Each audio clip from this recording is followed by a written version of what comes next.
You'll be coming to my wedding too, right, Shay? I made sure to send you an invitation as well. Well, of course I'm coming. And now that we're talking about your wedding, have you gone and picked out what dress you're going to wear on your special day, Claire? Yep, I've already decided. And that dress isn't some kind of a raggedy dress, right? Raggedy? I'm sure I already explained this to you before, but that dress is a family heirloom. I'm sure that the design is pretty old compared to what people wear today, but I think it looks beautiful. No way. No way. This wedding is going to be all about you, Claire. There are plenty of really cute rental dresses that you could be choosing from, yet you want to use that old and smelly dress? Your family is very wealthy, right? Why don't you have them pay for you to get a dress of your own design made? And then, when your wedding is over with, you can give me that dress, please. Just as long as the design you choose for your dress is something I really like. I'm sorry, but I'm sticking with my family's dress. You can continue telling me to get a modern and fresh dress all you want, but I plan on wearing the heirloom dress, and that's final. You have all that money at your disposal, yet you want to act like a penny pincher. You're so done for. All I've been trying to do is give you the advice you need in order to avoid becoming embarrassed. Embarrassed? If you wear that old and stinky dress at that wedding, you're going to be embarrassing my brother. And not only my brother, but the rest of his family, and your family as well. Is that something you're really wanting to do to everyone? I really don't think that you need to be saying something like that. No, I have to say something like that. Because if I don't, you're going to make the wrong choice and ruin everyone's day. Oh, that's right. I plan on giving a little performance at the wedding as well, so please look forward to what I have in mind. I'm sure it's going to make everyone laugh, and you might even get a kick out of it too.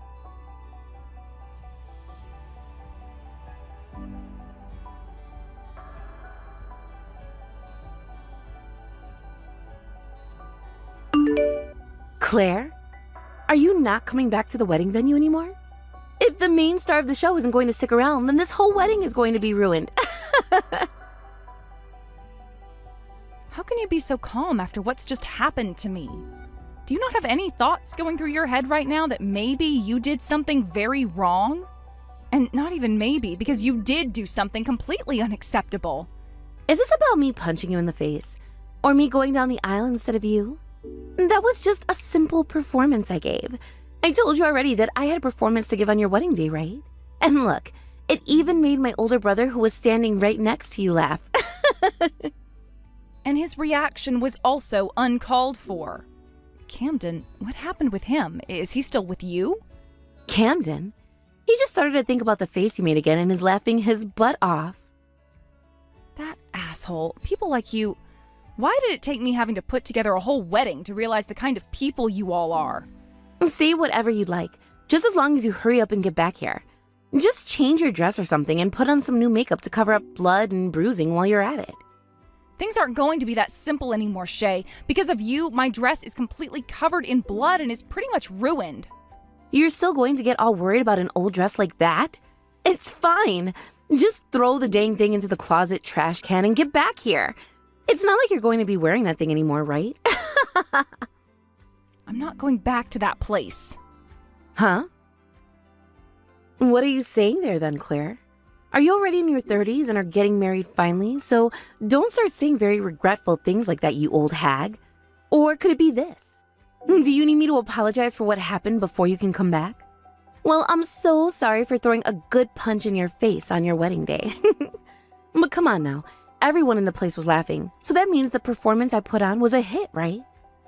I'm not going to forgive you for what you did, and that apology was the most shallow thing I have heard from you so far, so I'm not accepting it.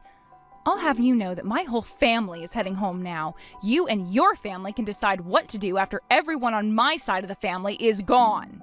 You're so narrow-minded. I am being so apologetic right now as well.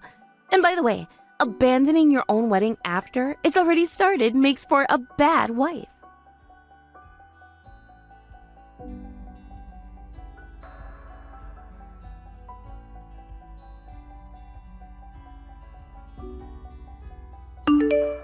Are you alright, Claire? Have you had a chance to calm down any? Yes. I just got back home and am calming down now. I'm really happy that after something like that, you got the chance to go back home. And I'd love to stick around, but I think I should start grabbing all my things and getting myself ready to leave this place. Camden already told me that he's heading back to his parents' house now, so this is my only chance to get out of this house. You make a very good point. If you'd like, I can be over there tomorrow to help out. Would you want that?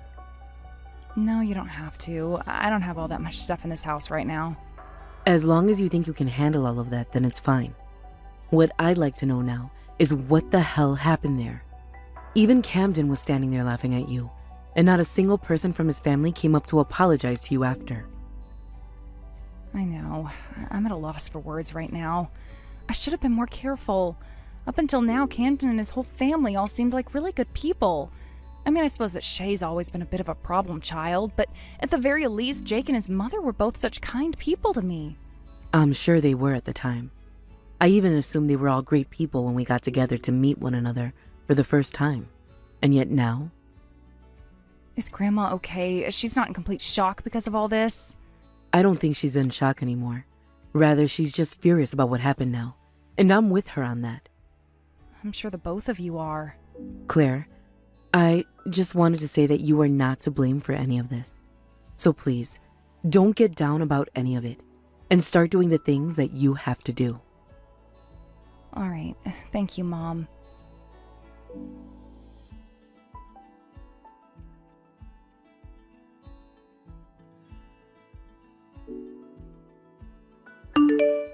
Claire, are you seriously going to divorce my older brother now? You had your wedding with him yesterday, right? I'm serious about the divorce. He sat there and watched the woman he said he supposedly loved take a fist to her face. And instead of coming to comfort and help, he stood there laughing like he didn't even know me. I think it's going to be pretty much impossible for me to live the rest of my life with a man like that now. Well, you wanting a divorce is totally fine with me. But Claire, you know what this means, right? What does what mean? If you're going to be the one pushing for a divorce, then that means you're the one at fault, right? You'll have to pay a settlement to my brother, all right? And since your family is loaded with money, you'll have to make sure to pay him a lot. So you're going to say that I'm the one at fault for this and then shift the blame onto me? Please don't get involved in something like this, Shay. Because you have no idea what you're talking about. You were the head of the show last night, and yet you ran off. And instead of coming back to finish up the wedding like a good sport, you left the whole wedding entirely, right? And the ones who ended up ruining the whole wedding were you guys, right? And you can't keep using the excuse of being drunk to fight back. You think drunk drivers get away with excuses like that? Why are you getting all upset now? I said this yesterday, but what I did got everyone laughing. So what is the problem here? You thought you got everyone laughing? Did you not hear all the gasps from everyone then? That was not everyone laughing about what you did to me, but everyone in shock as they watched the bride take a punch to the face. Wow, you older women really have a lot of issues with being hysteric. I'm kind of happy now that you're no longer going to be my older sister. I feel the same way. I'm so happy that you no longer have to be my sister-in-law. But there's still a lot left to do with you, like chewing you out for what you did. I already had a talk with Jake about how unacceptable he was acting, but you played a part in this and need to be held responsible for that. You can act like you were drunk or didn't mean any harm, but that's not going to help you any.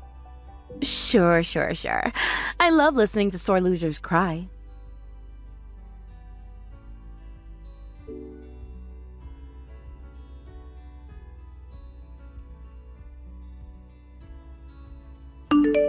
Congratulations on getting that divorce you were wanting. I no longer have to call you my family, right? What do you want from me? I no longer have the patience to sit here and listen to you go on and on about meaningless crap, since you're no longer family to me. Oh, come on now. Don't be such a stick in the mud. From what Camden has been telling me, you've been completely ignoring all his calls and texts. You can't just cut him off like that from the moment you get a divorce, all right? I'm not ignoring him because I want to. I'm ignoring him because he keeps going on about some of the most ridiculous things that I'm having a hard time understanding. You can cut it out with the excuses now. How about you just give him what he is asking for, Claire? So you're telling me you actually understand what he's saying? We weren't even married for a month, and yet he's asking me to give him half of my savings as part of a splitting of our properties. I know that. And what about him asking that is ridiculous or wrong to you? When it comes to something like the shared properties of a married couple, such as their house and their money, that only applies to things earned or bought after the marriage. In other words, any kind of savings and such that was obtained before the marriage is off limits. What? But Camden told me that he'd be getting at least half from you. He told me that you had so much money in your savings that he couldn't even count it, and that once you guys got the divorce, he'd be able to get half of it. And that's why we made it easy for you to get the divorce that you were talking about. I believed he was telling me the truth about getting half of your money, and that's why I went and punched you in the face. You guys made it easy for me to divorce Cameron? What are you talking about? From the start, my brother was never into you like that. He never loved you, and he sure as hell wasn't wanting to get married to a woman like you, for you. But he was aware of the money you have. So the plan was for him to marry you, and then immediately divorce you after. And once that happened, he would get access to half of everything you have, including your money. He told me it was the easiest play in the book. So that's what this was all about? I see. Well, that's too bad. Just like I was explaining to you, things like my savings from before we got married are off limits to him now. No way. I was told by Camden that we'd be getting hundreds of thousands from you, so I could buy whatever I wanted to. And that's why I went out and bought all of the high-end jewelry I had been wanting. Yet now I'm having to be told the truth by you? Claire, you went ahead and lied to the both of us. I don't even remember a thing about me lying to you. This is all because of you not doing your own research and just blindly believing whatever your older brother told you. And where you ended up now is exactly where you deserve to be. Sucks that you went out and spent all that money on jewelry, but that's your problem and not mine. Then you don't have to give us that money through the divorce, but as a settlement. If you would like me to pay you guys a settlement, then get yourself a lawyer and take me to court over it. Although I'm not sure there are going to be any lawyers fighting for you with the reasons you both have. Well, why not? Because based off what you just told me, you are never going to be winning a case against me. Lawyers aren't some kind of superhero, you know. You'd be asking them to change something that is naturally black into something that is naturally white, and that's almost impossible. God damn it, well, whatever. I have something else up my sleeve.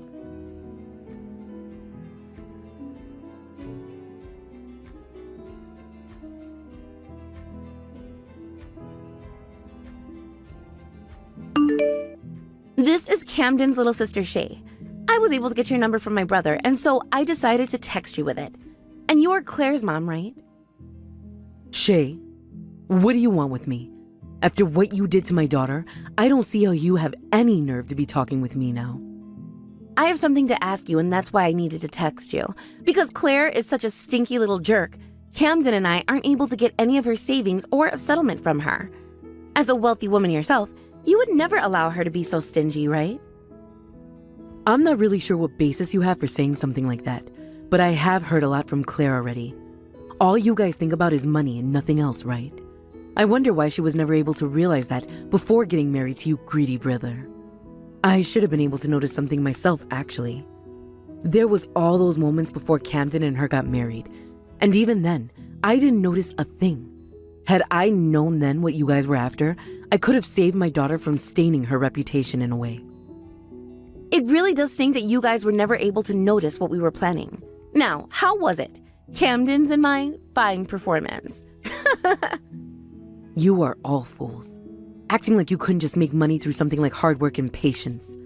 You are more than welcome to call this family wealthy, but because of our wealth, that is nothing but brings sadness upon my daughter in so many ways. She has been lied to before by plenty of men and led to believe that they were never true in the end.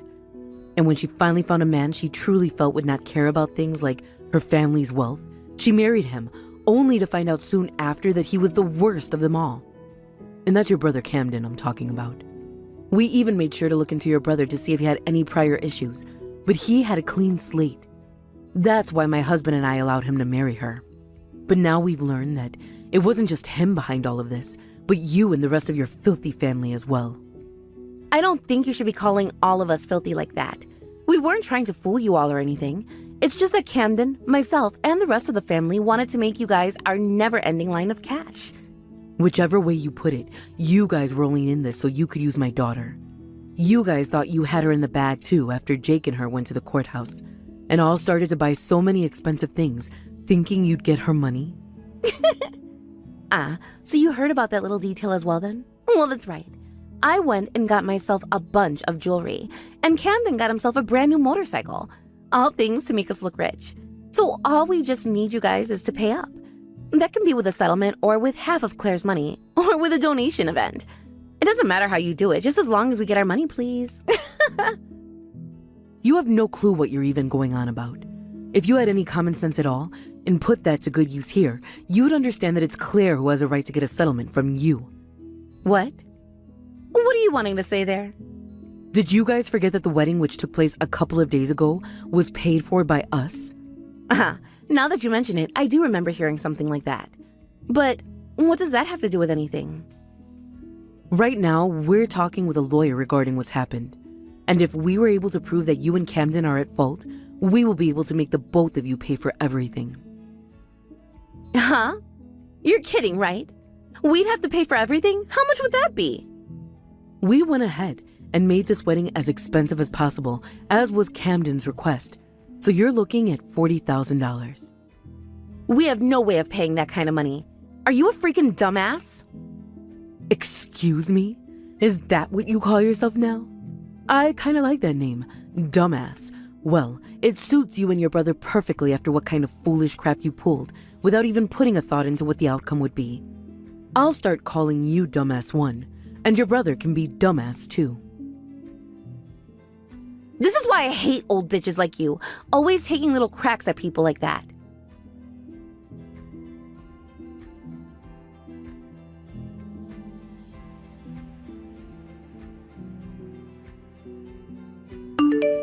I'm being yelled at by my mom and dad now. They're all blaming me for being the reason they all have to pay for the whole wedding.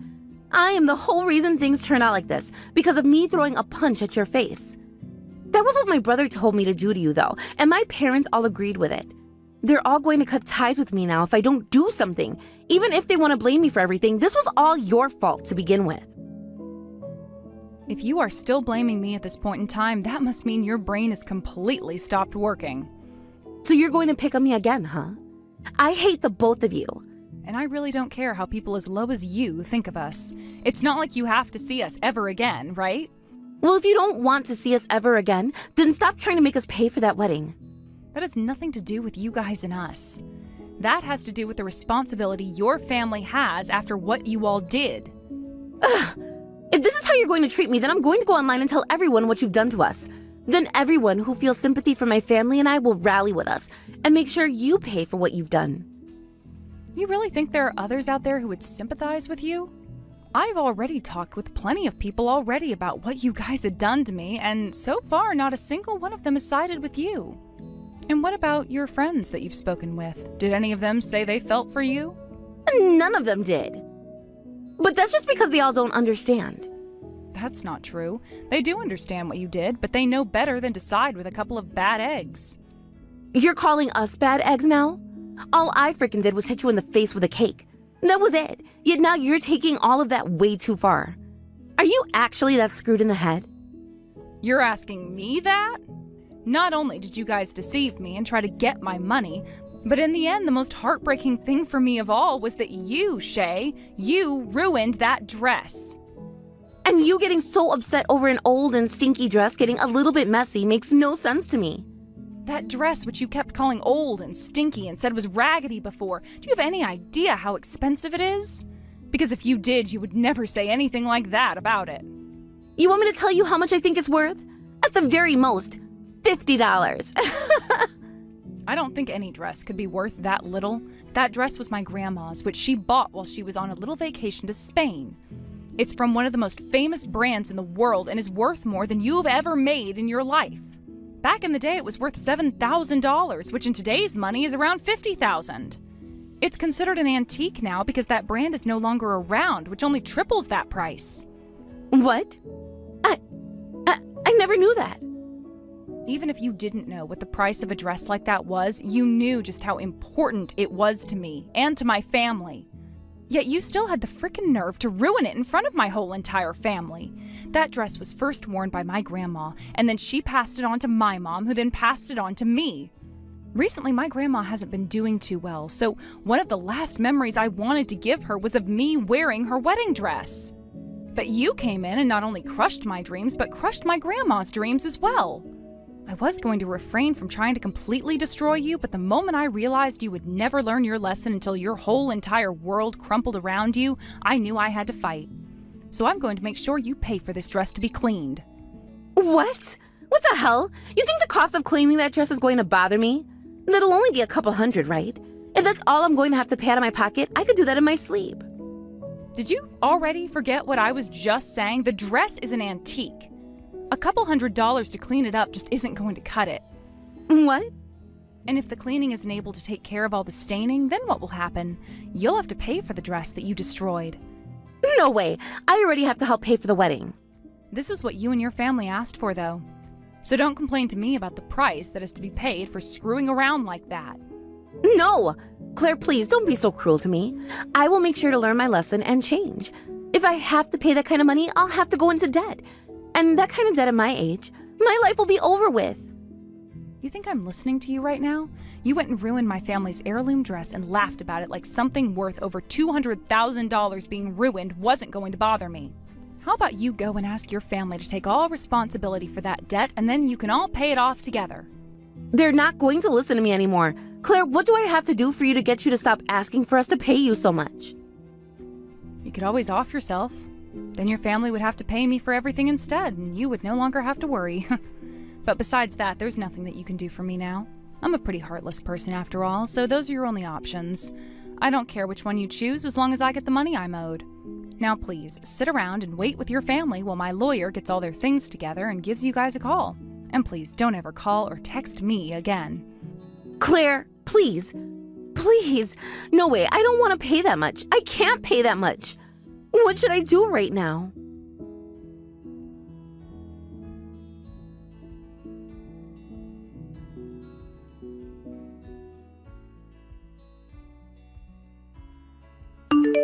Today's my day off, so I'm going to come over to your guys' place for a bit.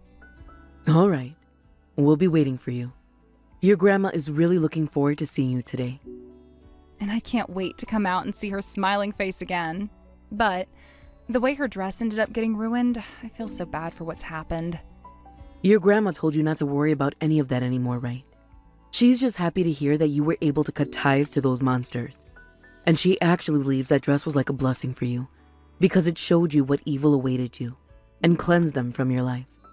I believe the same thing now too. So please, stop worrying about it and focus on making a safe trip over here. All right, I can do that. And thank you, Mom. I know that it probably hurts to have been stabbed in the back again by a man that you loved. So for a little while, can you please just focus on what makes you happy and not on finding yourself a man? You can do that for a little while, right? Sure, I suppose I can stay single for just a little while longer.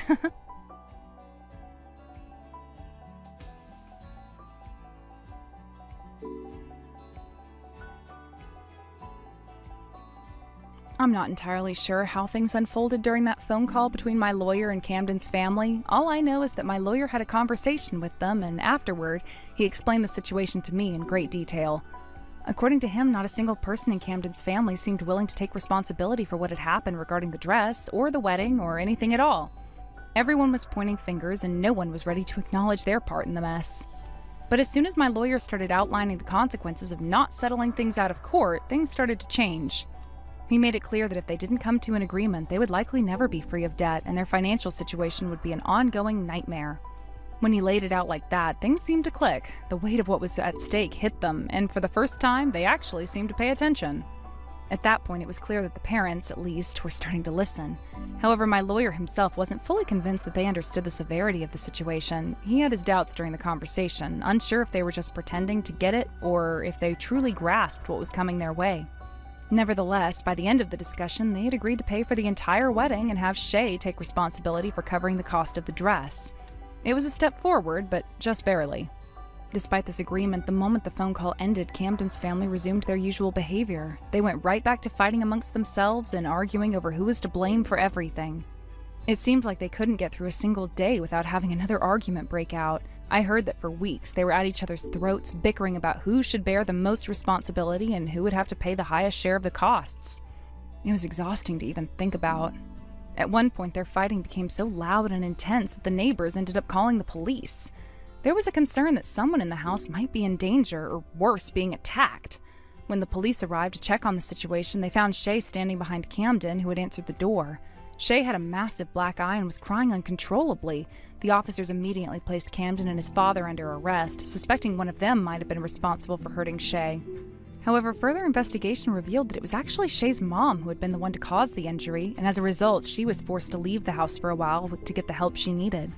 This whole ordeal turned Shay's life upside down. The situation at home forced her to drop out of college as she could no longer afford to continue her studies, and she needed to find a full-time job to help support herself and contribute to the family. However, despite her personal hardship, she wasn't off the hook when it came to the costs of the ruined dress. She was still legally bound to pay for it, even though she was dealing with her own trauma. The reality of her financial obligations still loomed over her. As for Camden's father, his plans for retirement were completely shattered. He could no longer afford to think about winding down his career. Instead, he had to return to work, diving back into a job he had probably hoped to leave behind. His responsibility was now to help pay for the wedding, something he and his wife had both agreed was okay to ruin in the first place.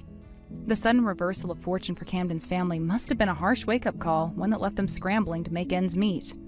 Camden himself also faced a fallout that was far more personal than just financial. His reputation among his friends, colleagues, and even the people he used to work with took a nosedive once the truth came out about what had happened.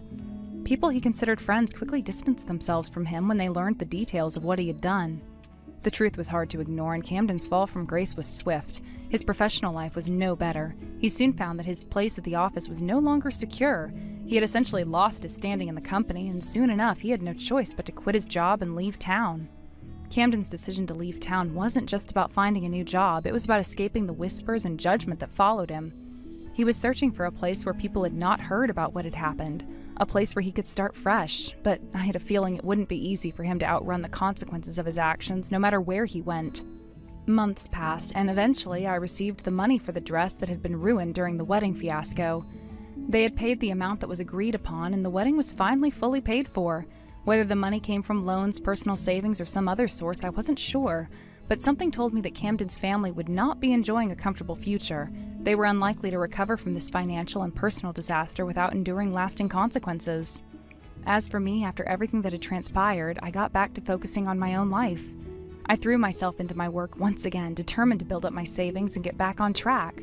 Even though it had been a difficult time, I knew that my financial stability was the only thing I could rely on.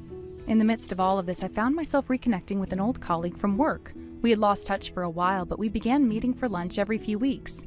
He didn't know anything about my family or their financial situation. What mattered to him was that I worked hard and earned the respect I deserved. We would talk about work, life, and everything in between. Over time, those lunches became more than just casual meetups. I could feel my heart start to beat a little faster when I saw him. It was a strange feeling, something I hadn't experienced in a while. As we laughed and shared stories over lunch, I began to feel a spark I hadn't thought possible. After everything that had happened with Camden's family, it felt good to focus on something positive for a change. Something that made my heart race with anticipation. Thank you for watching and listening. We hope you enjoyed the video. Don't forget to like this video and subscribe. Also, feel free to leave a comment about what you thought of the story. We look forward to seeing you at the next story. Reagan, it seems like you haven't gotten to the laundry at all today, nor to cleaning the floors today. And let's not forget about those dirty dishes that are still in the sink. Reagan, what the hell are you doing in your room? Hi, Max. I'm sorry, but all day today I've been feeling really under the weather. I'll get to all of those things in the morning, so you don't have to touch anything. You want me to leave all of this be? So even though you are the housewife here, you're going to ask me to leave all of this for you to do tomorrow? I'm sorry, but like I was saying, I'm not feeling too well today. You get to live and eat off the money that I bring into this household, so I'm surprised you're still acting like that right now. Do you feel that since my mom is out of the house for a while now on her trip to England, you can just slack off and do as you please? Well, today I've had a fever of around 100, so it's not like I'm choosing to stay in my room. So today, I just wasn't able to really get to anything. Huh? Reagan, are you actually listening to anything you're saying right now? I'm asking you if you're taking advantage of my money and time right now. Answer my question now. I'm sure right now I am taking advantage of that. Sorry.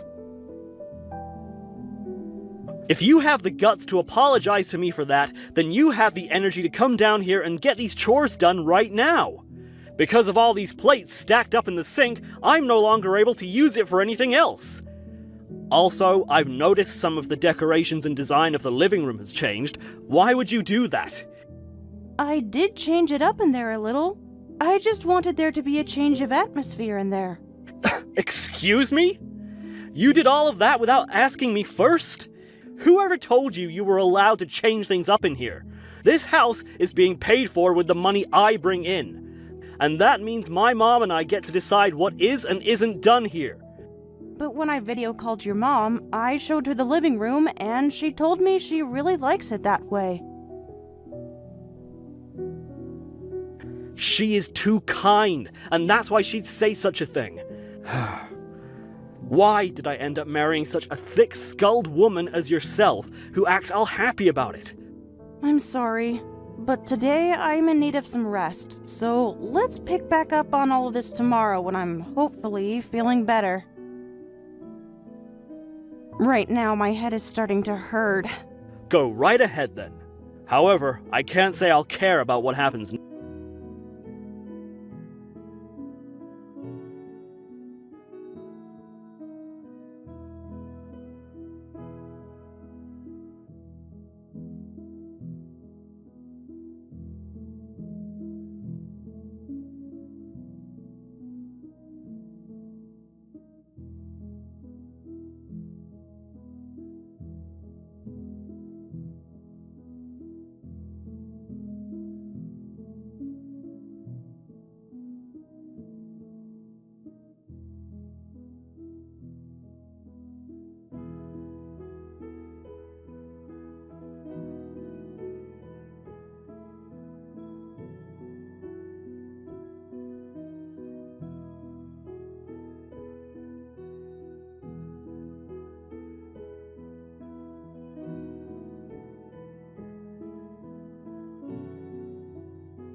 through the back door and swiftly placed him in handcuffs. He didn't put up much resistance after that, though his face was a mask of defiance mixed with desperation. Once they had him restrained, they took him to the county jail for questioning. That's where he would stay, awaiting the court case that would determine his fate. While all of this was happening, I was still in the hospital recovering. My body had been through an ordeal, and it would be a few more days before I could even get out of bed and move around again. The doctors told me I had suffered a heat stroke due to the extreme temperatures, which was no surprise given the circumstances. I'd only managed to keep myself conscious long enough to make all that noise, banging and shouting in a desperate attempt to get someone's attention. Thankfully, my efforts weren't in vain. My neighbor heard the commotion and called the police, who arrived just in time to get me the medical attention I desperately needed. The doctors worked quickly, and their expertise saved my life. I was in a coma for a short time, but they managed to pull me through. Thankfully, I wouldn't have any lasting issues from the heat stroke. That said, I wasn't entirely out of the woods. My fingers, which I had broken while using a stone to bang against the glass, were going to take a few months to heal. The pain was a constant reminder of the ordeal I had endured, but I was grateful to be alive and on the road to recovery. When the time finally came for Max to go to court, the sight of him was shocking. He walked into the courtroom looking like a shell of his former self, as if he had aged 10 years in the span of just a few weeks. His usual smug demeanor was gone, replaced by a hollow, defeated expression. The hearing itself was relatively short. The evidence against him was overwhelming, and the jury didn't take long to reach a verdict. Max was found guilty of attempted murder, as well as tampering with evidence and drugging me. His sentence was 3 years in prison, a punishment that seemed fitting for what he had put me through. In addition to his prison sentence, Max was ordered to pay me a settlement of around $250,000. This money was meant to cover my medical bills and compensate me for the suffering he had caused. To pay this off, he was forced to sell all of his possessions and take out several loans. It was clear that he would be dealing with the financial repercussions of his actions for many years to come. But the consequences did not end there. The story of what Max had done spread like wildfire. It was covered in the local news, then picked up by state outlets, and eventually made its way across the country. His name and face became infamous, and he lost everything. His family, his friends, and any shred of respectability he might have once had.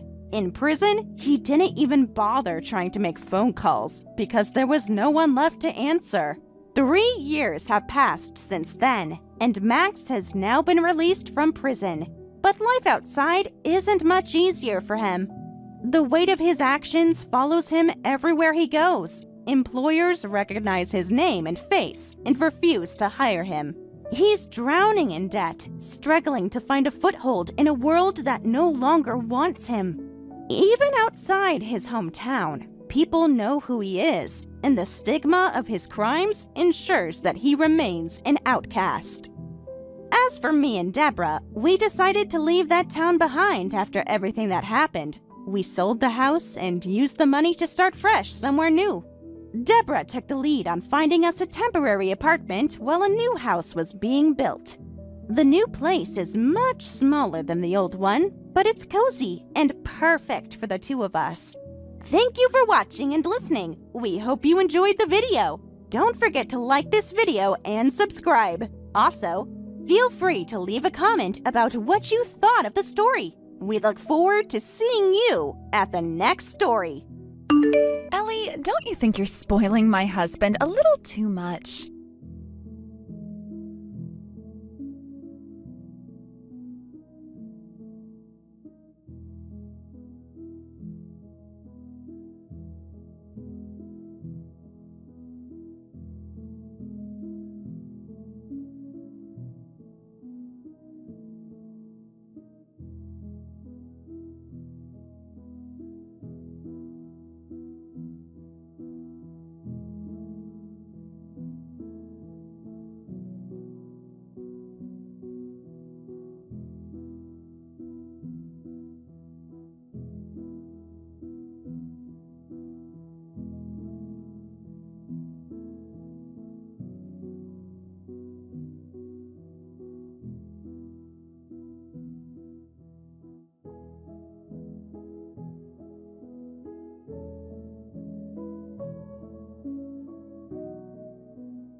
think you can just pretend it didn't happen? Well, guess what? I've already filed a police report.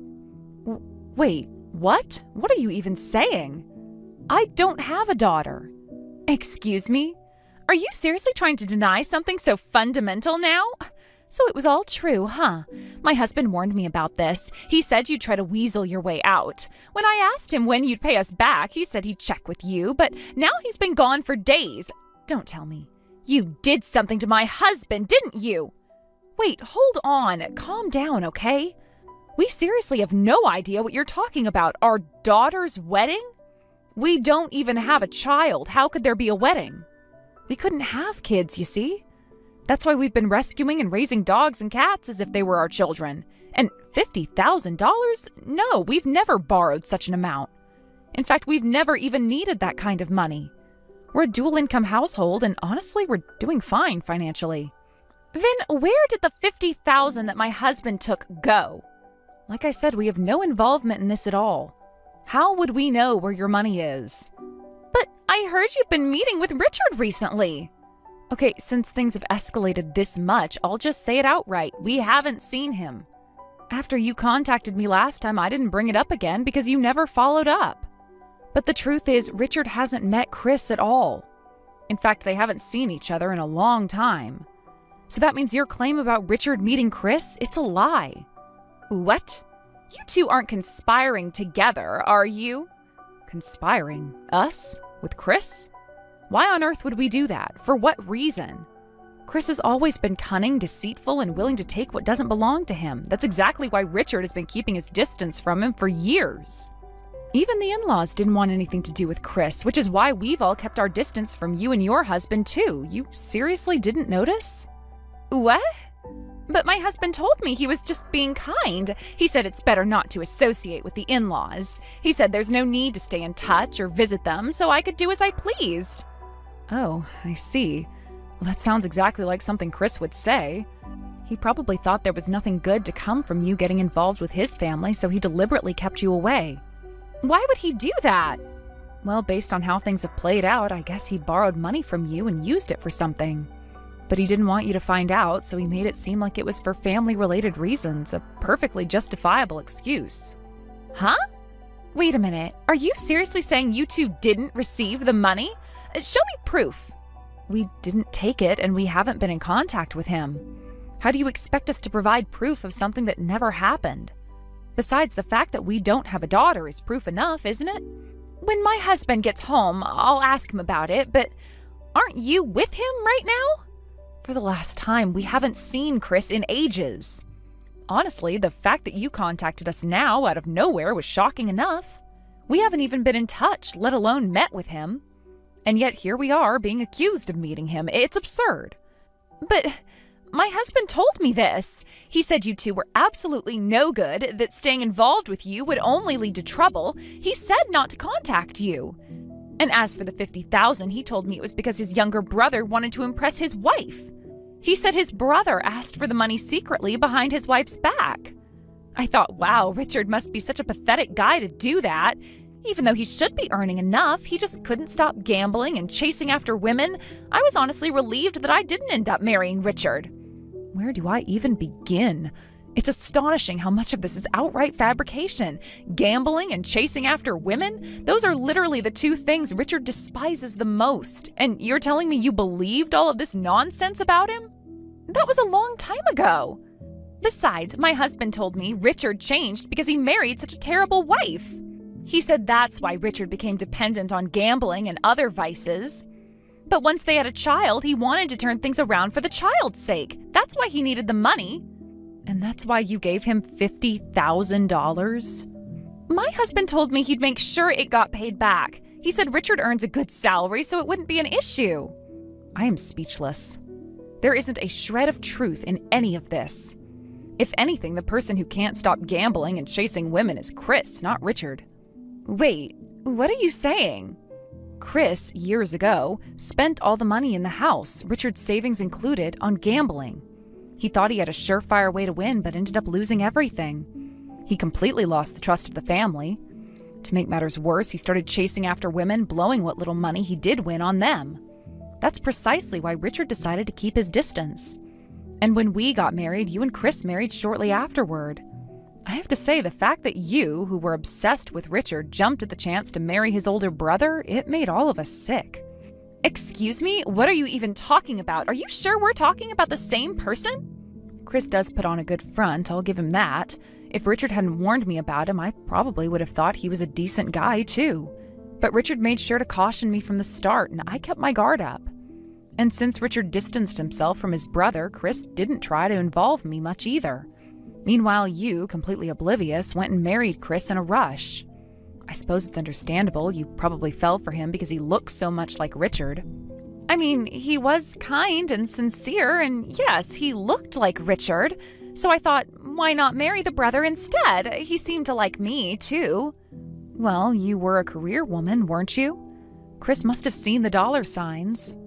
Of course, he was going to be interested, but rushing into marriage like that, this is what you get.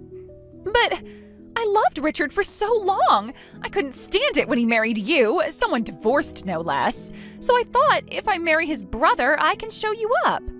Hold on, I'm not divorced. Where is this even coming from? Wait, are you saying that's another one of my husband's lies? It all makes sense now. I thought it was strange of you to believe that we had a daughter when we clearly don't. But he told me you were divorced and had a child. He said you were a foolish young mother who got pregnant early, was abandoned by the father, and irresponsibly decided to raise the child alone. And that's why your so-called daughter, raised by such a careless mother, would make an equally foolish decision to marry young. He said Richard was burdened by all of this, which is why he changed so drastically. And that's why he told me to keep my distance from you. And you still gave him $50,000? Well, he said it would be funny to expose Richard's secret later, to humiliate you two and maybe even ruin your marriage. Ah, I see. And now all of that is coming back to bite you. It's almost poetic, isn't it? But I've been cutting back at work to focus on starting a family. We don't have much left. If this $50,000 is truly gone, what am I supposed to do? That's not my problem. We have nothing to do with your husband's lies. You believed him and you acted on it. All of this is on you. No, wait, you have to help me. I'll find a way to pay it back if I have to, but... Sorry, but we're done here. Wait, don't look away from your phone yet, please. You have to understand I'm desperate here. I can't face my husband alone with this mess. I don't see how that's my concern. You've dragged me into something that has absolutely nothing to do with me, and now you want me to help clean it up? You have to take responsibility for your own choices, Rosa. But if I'd known this was all lies, I wouldn't have given him the money in the first place. You have to see that. I was deceived too. Maybe so, but you didn't bother to confirm any of it with us, did you? Instead, you just took Chris's word as gospel and handed him $50,000. And now that it's gone, you want me to fix it? How is that fair? I didn't think I'd need to confirm it. My husband has never lied to me before, or so I thought. He always seemed so trustworthy, so sincere. But now I feel like I've been living with a complete stranger. You said it yourself, he's a gambler and a womanizer. How is any of that trustworthy or sincere? I didn't know he was still like that. He promised he'd change. He said he left that part of his life behind years ago. And yet you still thought it was believable that Richard, the man you claimed to have loved for years, would be the one gambling and chasing women instead? Rosa, do you even hear yourself? I don't know. I was angry, okay? Seeing Richard with you after all those years, happy and successful, it hurt. And when Chris told me all those things about him, I wanted to believe it. It made me feel better somehow, like I dodged a bullet. So you let your jealousy cloud your judgment. That's not my fault, and it's not Richard's fault either. You chose to believe lies because it suited you, and now you're paying the price for it. Literally. But Chris is my husband. How could I not trust him?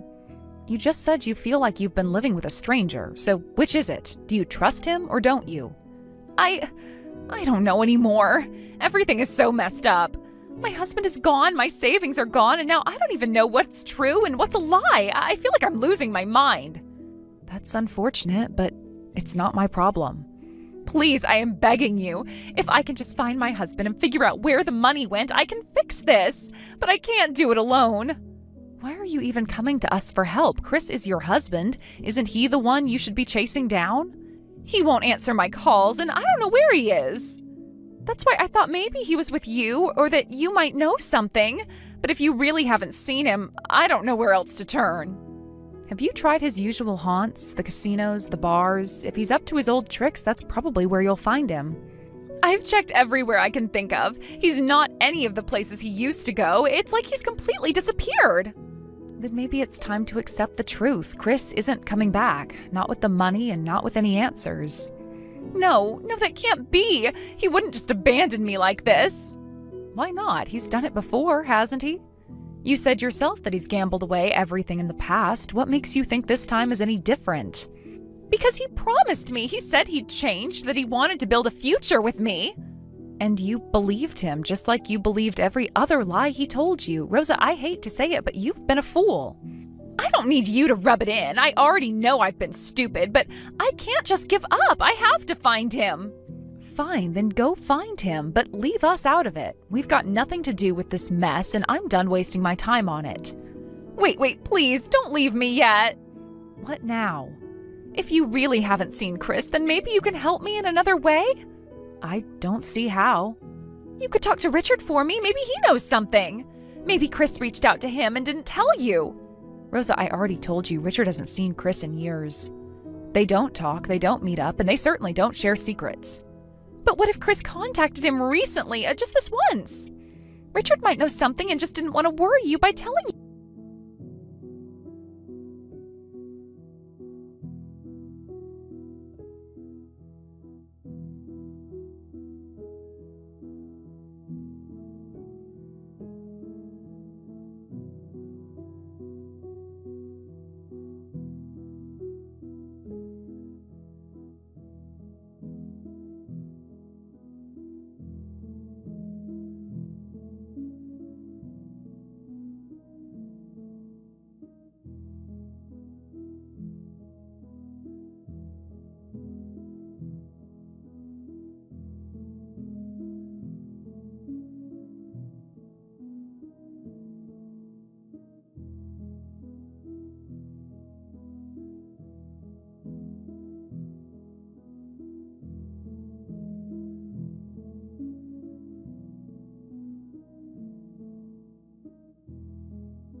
Unanswered questions, and, unfortunately, financial and emotional turmoil for all involved.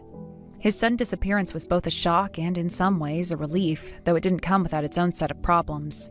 We have no idea where he went or what he's doing now. Some have speculated that he simply ran away to escape the consequences of his actions, but others suggest that he may have gotten involved in something much deeper and eventually led to his fleeing. All we know is that Chris is no longer a part of the picture, and he left a huge mess behind him.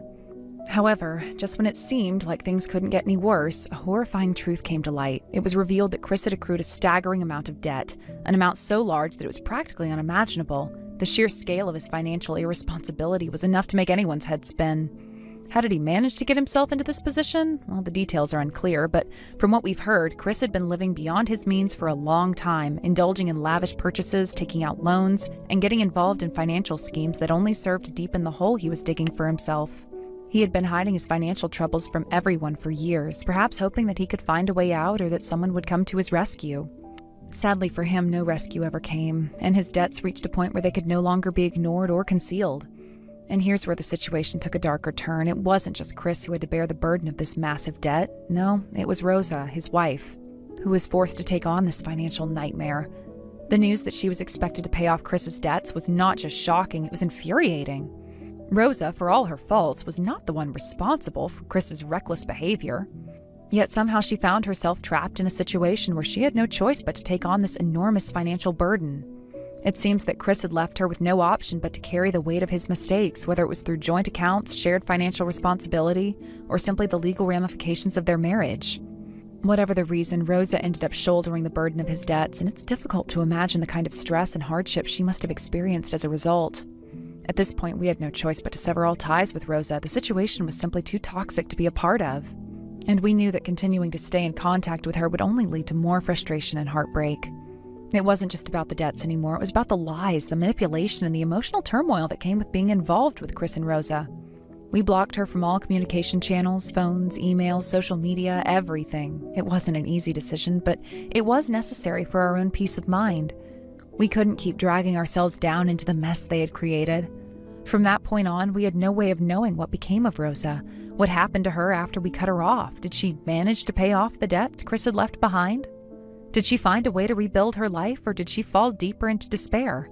We'll never know, and honestly, we don't really want to know. The truth is, we have no interest in being involved in that chapter of her life any longer. The situation has grown too complex, too painful, and the emotional toll has been too great. We had no reason to continue allowing ourselves to be caught up in it. If we were being entirely honest, there was a part of us that felt a sense of relief after blocking Rosa. Sure, we felt some guilt about cutting her off, but the overwhelming feeling was one of freedom. We had spent so much time and energy dealing with the fallout of Chris and Rosa's disastrous relationship, and at last, we could distance ourselves from it. The burden was no longer ours to carry. And yet, as much as we tried to distance ourselves from the situation, there was an undeniable sense of vindication that came with seeing Chris and Rosa face the consequences of their actions. If you could call it justice, then this was the justice they deserved. These two people who had shown nothing but selfishness and cruelty in their dealings with others were now reaping what they had sown. Their once pristine image had been shattered, and they were left to deal with the fallout of their choices, alone and isolated. It's hard to feel sympathy for them after everything that had happened. The truth is, as much as we tried to move on from it, we couldn't help but feel like this was the outcome they had earned. For us, their downfall felt almost like karma. Chris and Rose's relationship had been toxic from the beginning. It was built on lies, manipulation, and an utter lack of accountability. They had both contributed to the mess they found themselves in, and it was difficult to feel sorry for either of them. In the end, they were alone, and no amount of excuses or apologies could change that. Looking at the situation from a distance, it's hard not to feel a sense of closure. We had seen Chris and Rosa for what they truly were, and while it took a long time for the truth to come out, we finally know where we stood. They had manipulated and lied to everyone around them, and now they were left to deal with the consequences of their actions. It's not that we enjoy seeing people suffer, but in this case, it was hard to see their downfall as anything other than just. They had taken advantage of others for far too long, and now it was their turn to face the consequences. There's a certain satisfaction that comes with knowing that those who hurt others will eventually be held accountable. Chris and Rosa may have thought they could escape the repercussions of their actions, but the reality caught up with them. Looking back, it's almost surreal to think how things turned out. Chris, who once seemed so confident and in control, was now a ghost. A man who had vanished without a trace, leaving behind a pile of debts and broken relationships. Rosa, who may have once been seen as an innocent victim, turned out to be just as complicit in their mess as her husband. Together, they had created a situation so destructive that it had consumed their lives and the lives of those around them. But for us, the most important thing was that we had finally broken free from their chaos. We no longer had to be a part of their toxic world, and that in itself was a relief. We could finally focus on our own lives without the constant weight of Chris and Rosa's drama hanging over us. Their downfall was a reminder of how important it is to take responsibility for your actions. Chris and Rosa had spent years avoiding accountability, hiding behind excuses, and pretending that everything was fine. But in the end, they had no choice but to face the consequences of their behavior. And while their downfall may have been tragic for them, it was also a lesson in the importance of honesty, integrity, and accountability. We've moved on from their story, and while we may occasionally think about them, it's not with any sense of pity or regret. Instead, it's a reminder that sometimes people's actions catch up with them, no matter how hard they try to avoid the consequences. For Chris and Rosa, their actions eventually led them to a place of isolation and ruin. And while they may never fully understand the impact they had on others, we can take solace in knowing that, in the end, they were held accountable for what they did.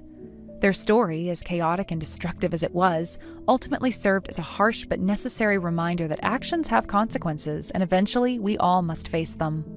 One thing that became clear in the aftermath of their collapse was the sense of relief that came with putting the entire situation behind us. While we haven't been the ones to make the decisions that led to their downfall, we had played a part in the story, and it wasn't exactly an easy role to play. At times, it felt like we were caught in a whirlwind, unsure of what would happen next. But once we made the decision to cut ties with Chris and Rosa, things began to feel a lot more stable. It was like removing a toxic weight from our shoulders, and though the decision was difficult, it was the right one.